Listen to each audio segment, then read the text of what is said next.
Hey guys, Storm Cecile here, and this video is all about lifelong learning and why it matters. Now, yesterday I was at dinner with a friend and she said to me, Storm, one of the reasons I love you is because you are so committed. But she also confessed to me that I am quite intense, which I already knew and is also very true. And the reason I am quite intense is because I am genuinely curious, dangerously curious at times, but I'm also hyper committed, and that definitely has its pros and cons. But where it has helped me is that it's helped me to commit to things. It's helped me to build a routine and to engage in personal development, even at difficult times when I'm performing or traveling. It's helpful because it's helped me to create a culture in my life when learning can be difficult at times. And so this video is just really all about a couple of things that I do to maintain lifelong learning. Now, the first thing that I love to do and I think is really helpful and I have overlooked in the past is micro-learning. I can be a person of extremes. I can be overly committed and sometimes to my detriment, truth be told. And it's something I'm working on. The problem with that is sometimes when you want to learn something, you want to put in 50 hours a week, when the reality of the matter is that's not feasible, it's unrealistic. And if it's unrealistic, how are you going to remain consistent? And so I found that micro-learning has been really, really helpful. My dad says this phrase all the time, and it's a Scottish phrase. I don't know why he says it because he's not Scottish, but I suppose he's learned it from somewhere. And the phrase is, many a mickle makes a muckle. And basically what it means is that when you do a few things or you do things in small increments, they essentially make up the greater whole. Essentially, it's like the snowball effect. If you keep putting one brick at a time, every single day, eventually you'll make a house. And I think my best example of this is I use an app called GeoTrainer. My husband used to make fun of me because I was not very good at countries. Like in terms of their locations, where they are, I was absolutely awful. And to be fair, I had not traveled a huge amount when we first got married. I wouldn't say I was very culturally aware as I am now, but using this app GeoTrainer for 15 minutes every day has meant that I have a greater understanding and I have greater context for where countries are, their capitals, the cities and the locations. And it's also quite fun. I use the Shortcuts app on my phone to essentially ensure that the app pops up on my phone at 6:45 p.m. every day so that I'm reminded that this is something I need to ensure that I do at some point of the day, whether it's at 6:45 or it's a little bit later.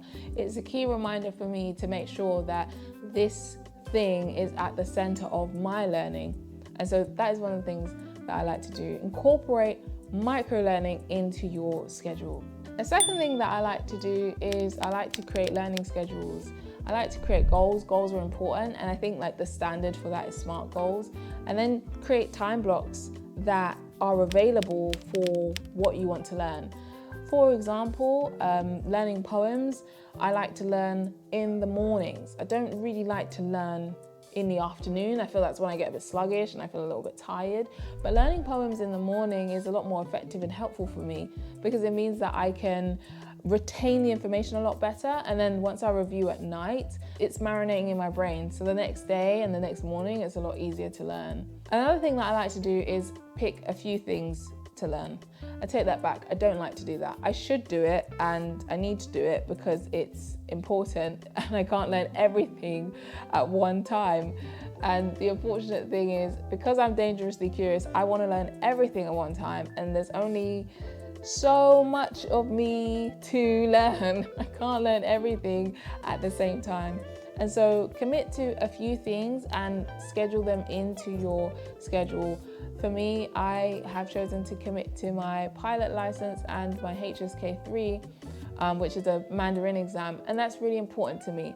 So prioritize what you want to learn at a specific time and factor that into your schedule. That's super important.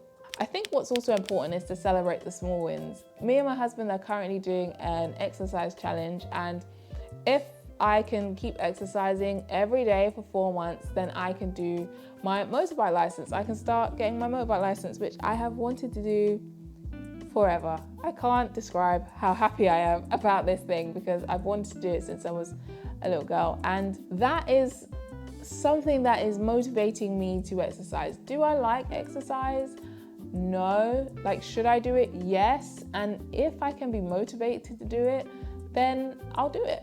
So if you can celebrate those small wins, it's really helpful. Even if you can pair up with somebody for that added accountability, there's something really helpful about walking alongside someone and doing that as well. And the final thing I want to talk about is this model that I've pretty much created for how to incorporate lifelong learning into anybody's life at whatever stage you're in. And I'm going to work through those stages. So the first stage at the bottom of the hierarchy of lifelong learning is boundaries. I think boundaries are really important when we are learning things. And I say that because we have to know what the parameters are for our learning so that we can do it safely, so that we can do it effectively, and so that we can do it efficiently. We have to know what we stand for. We have to know what we don't stand for. If we don't stand for anything, we'll fall for anything. So when somebody says, oh, why don't we learn how to do something X, Y, and Z? What ends up happening is that you'll just start doing that thing, and the commitment to do these other things ends up falling because you haven't decided what parameters you're placing around yourself. I think this is really important so that you can make sure that you are safe. For example, if you had a child, staying alive would be relatively important. Maybe learning how to skydive is probably maybe a boundary you might want to keep. Maybe it's not, but I'm just highlighting that as a potential. I think the second tier of the model is about suitability or aptitude. Where are your skills? Where do they lie? What is important to you in the scheme of talent? What are your aptitudes? Where are the focuses of those aptitudes? Are you naturally very good at writing? Are you naturally very good at taking pictures? Or are you very good at playing an instrument? And not only do you have the aptitude, but do you have the willingness to partake in that thing and to engage in it? One of the things that I think I could be very good at, because I'm quite good with my hands, is things like clay and pottery and making things, woodwork. I think I'd be quite good at that, especially because it's in my family. However, do I have the willingness to grab a dowel and drill a hole into a piece of wood and learn how to make a desk? No, I don't. I don't have the willingness. I don't particularly want to learn it, not right now anyway. And also the access to do that thing is not available, which means we can't maintain the cycle if we don't have access to particular things. The third tier would be hypothesis. I think testing is quite important. Scripturally, this is not, I wouldn't say that this is a predominantly Christocentric channel in terms of its focus, but as a Christian, I naturally think about things in this way. We're called to test everything.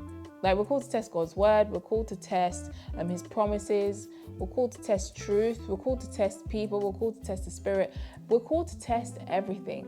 And in order to test something, you need to know why you're doing it. In order for me to make a hypothesis about something, I need to know my why, and the why will inform the hypothesis.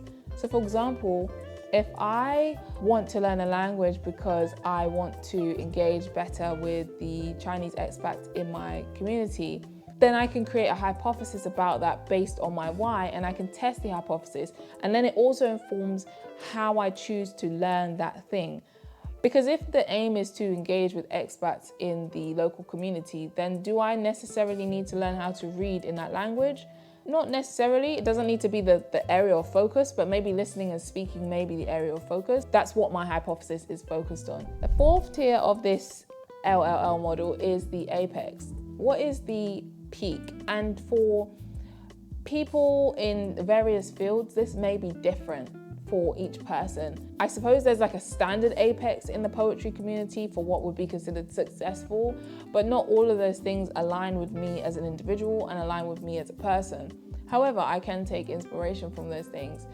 I suppose what I'm saying is that in whatever field you are in, it's figuring out what is the peak, what is considered success, what are you aiming towards when you are learning something, what's the point of it? Is it that you can pass an exam? Is it that you can engage with people better?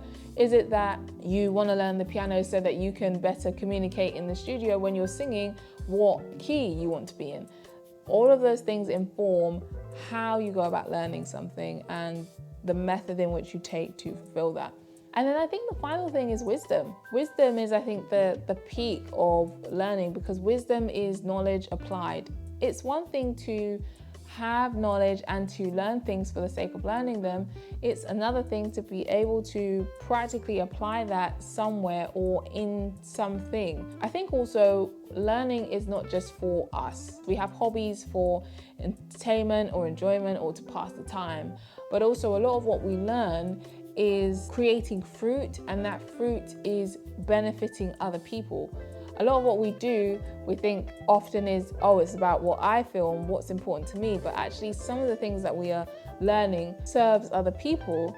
And so I suppose the final element of learning is like, how can I apply this practically in the world around me, and how does it make most sense to apply that particular thing that I'm learning? When you do this, when you apply what you learn, and essentially wisdom is knowledge applied, when you do that, what will happen is that you'll begin to see the fruit not just in you but in other people. And I think that's the most important thing, making sure that you are benefiting from the lifelong learning, but then also other people around you are, which in turn creates a better environment and a culture for our immediate circles, the wider community, and then I suppose the world as a whole.